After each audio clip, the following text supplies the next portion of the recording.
Bismillahirrahmanirrahim. Assalamualaikum warahmatullahi wabarakatuh.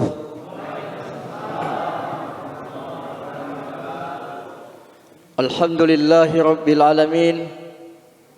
Syahr Ramadan alladzi unzila fihi al-Qur'an hudan lin-nas bayyinatin minal huda wal furqan.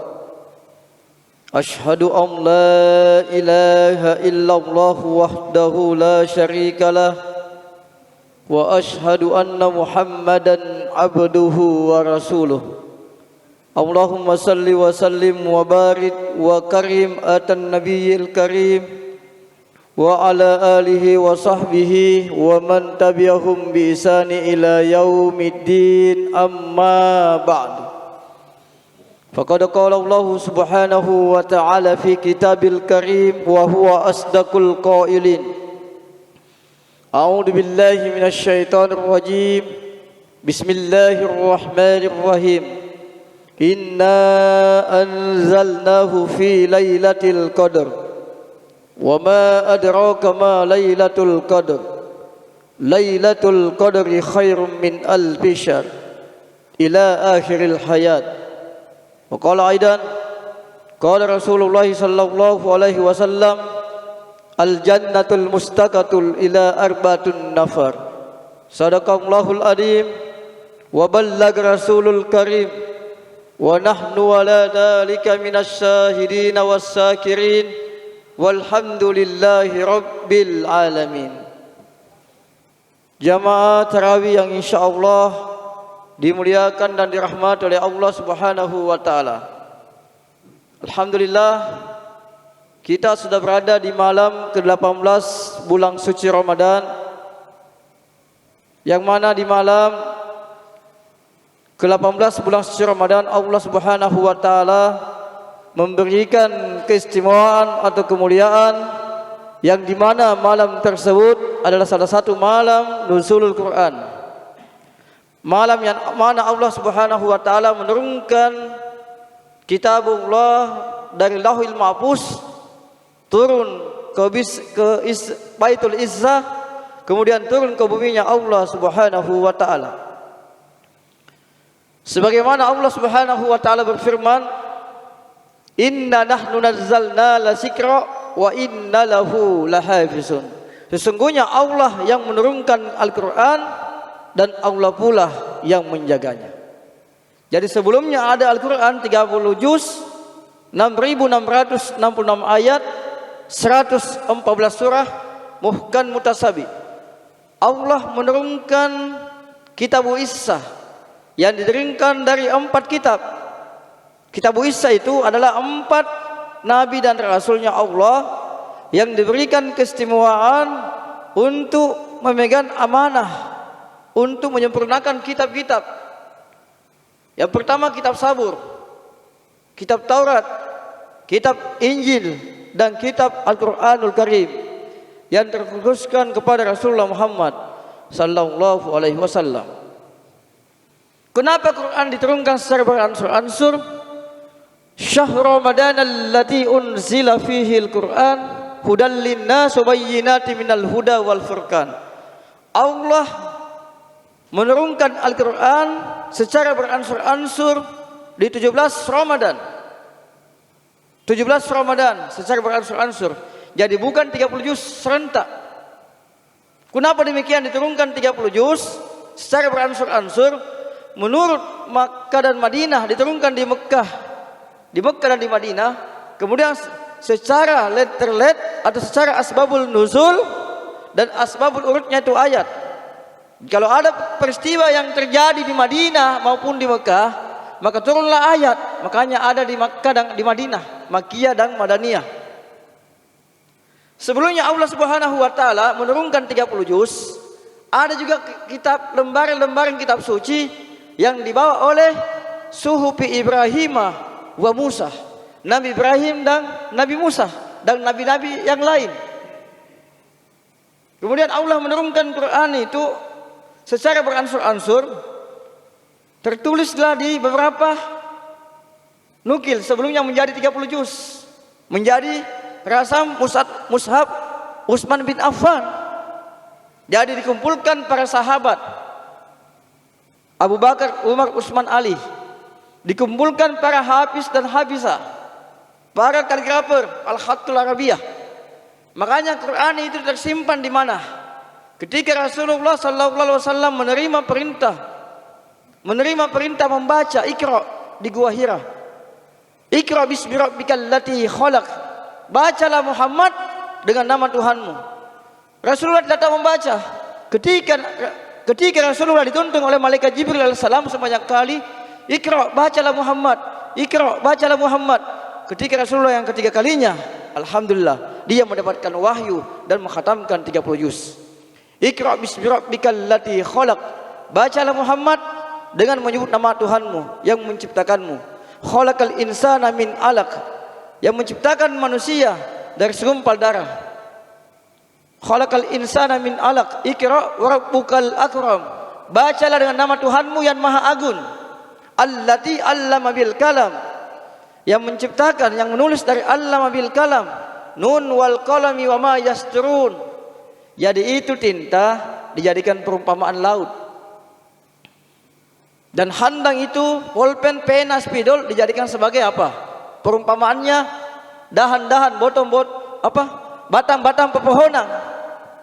Seandainya mau dijadikan tinta dan batang-batang pepohonan sebagai khalam dan tinta, sudah habis tintanya air laut. Dahan-dahan atau batang-batang pohon sudah habis semua di bumi.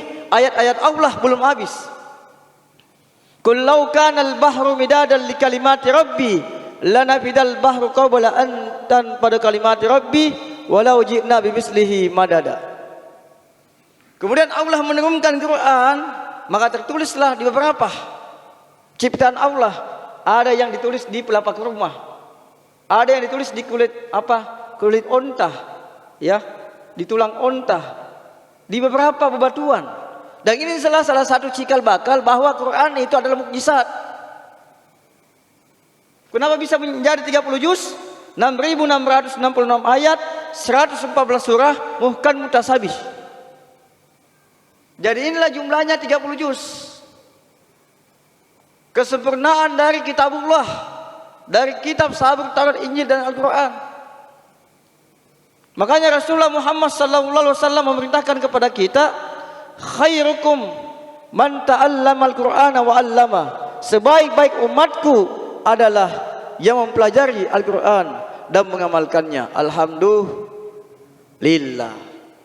Apalagi yang menjadikan Quran ini sebagai mukjizat, sebagai petunjuk hudal linnas wa bayyinatin minal huda wal furqan, sebagai pengobat. Wa nunazzilu minal Qur'ani ma huwa syifaa'u wa rahmatul lil mu'minin.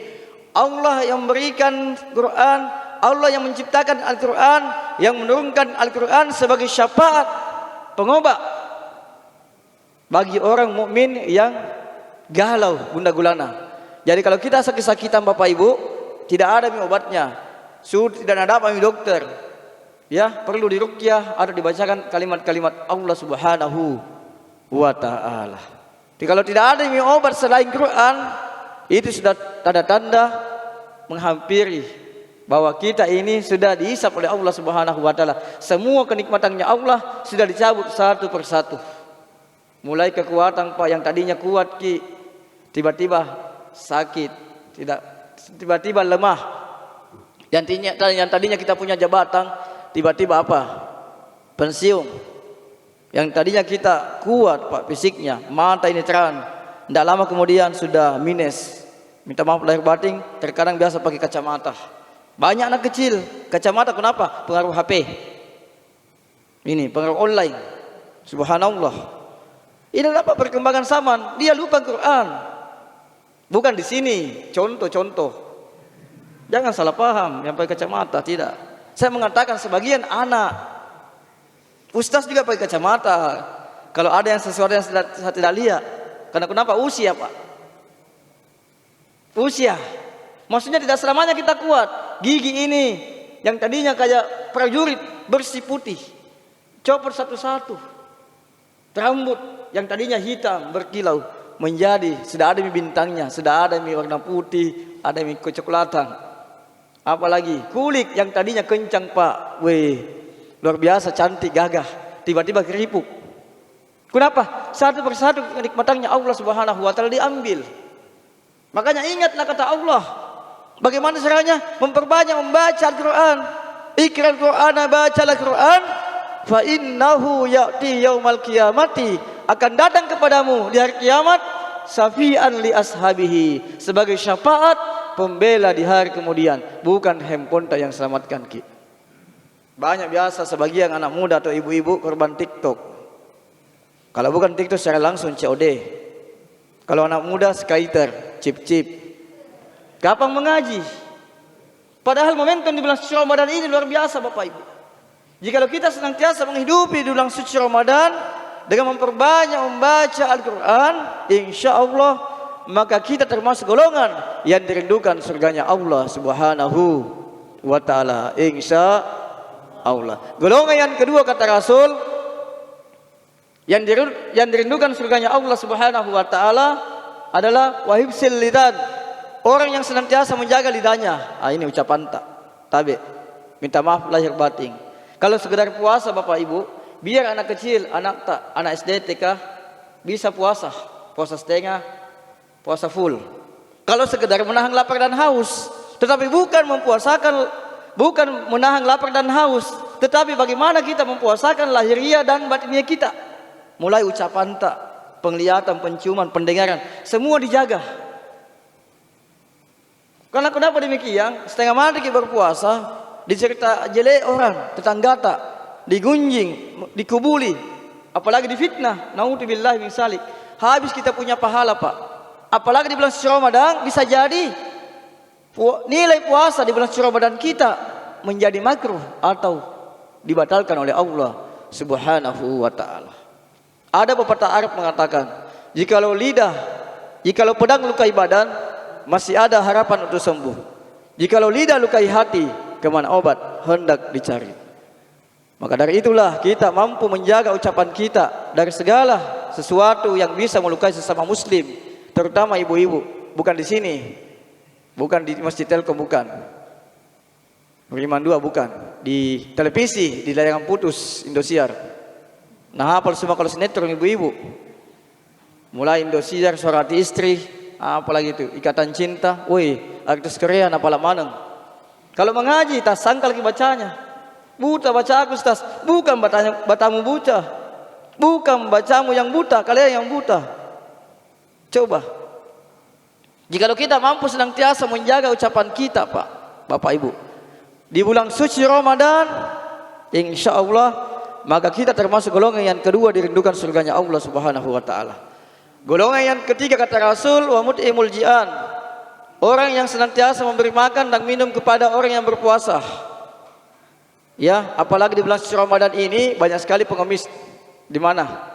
Di masjid itu ada amil zakat, ya, petugas zakat fitrah dan zakat mal, harta, infak dan sedekah. Di masjid itu ada panitia pabuka hidangan berbuka puasa, takjil. Ya, bawakan kalau kita dapat tugas, ya kita bawakan di masjid, ikhlas karena Allah Subhanahu wa ta'ala. Apalagi kalau datang di rumah biasa pengemis, kasihan di jalan, di kolong jembatan, di lampu merah Pak. Kalau pulang ke ceramah kasihan anak-anak kecil biasa, belum saatnya mengemis. Terkadang biasa ini anak-anak dibutuhkan apa? Maunya dibutuhkan pendidikan yang layak, pendidikan, kesehatan, makanan, sandang dan pangan lah, terutama di bidang ilmu dan mengaji. Tetapi kasihan anak-anak dilontarkan anak-anak, orang tuanya juga masa bodoh, selalu merasa tidak ini, ya, sehingga anak-anak terlantar Pak.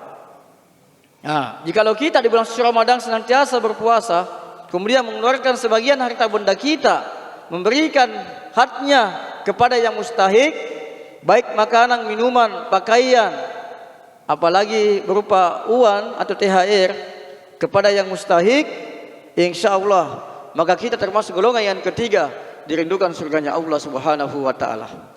Kata Sayyidina Ali Hujjatul Islam, memberikan makan dan minum kepada orang yang kelaparan di bulan suci Ramadan lebih mulia ketimbang membangun masjid 100 kali. Yang kedua, memberikan makan dan minum kepada orang yang berpuasa di bulan suci Ramadan lebih mulia ketimbang naik umrah 100 kali. Alhamdulillah. Semoga kita termasuk golongan yang ketiga, dirindukan surganya Allah Subhanahu wa taala. Yang terakhir jamaah, wasaumu fi syahri Ramadan, yaitu orang yang senantiasa menyambut datangnya bulan suci Ramadan dengan iman dan Islam, ikhlas karena Allah Subhanahu wa taala. Man shoma Ramadana imanan wa ihtisaban, barang siapa yang menyambut datangnya bulan suci Ramadan dengan iman, ikhlas lillahi taala, ya, melaksanakan perintah salat 5 waktu, salat tarawih, qiyamul lail, tadarrus, iktikaf di masjid, memberikan sedekah, ghufira lahu ma taqaddam min zambi, maka insyaallah kita akan diampuni dosa-dosa kita oleh Allah Subhanahu wa taala yang telah berlalu. Semoga kita termasuk golongan yang dirindukan surganya Allah Subhanahu wa taala. Lebih dan kurangnya mohon dimaafkan. Wallahul muwaffiq ila aqwamit thariq. Assalamualaikum warahmatullahi wabarakatuh.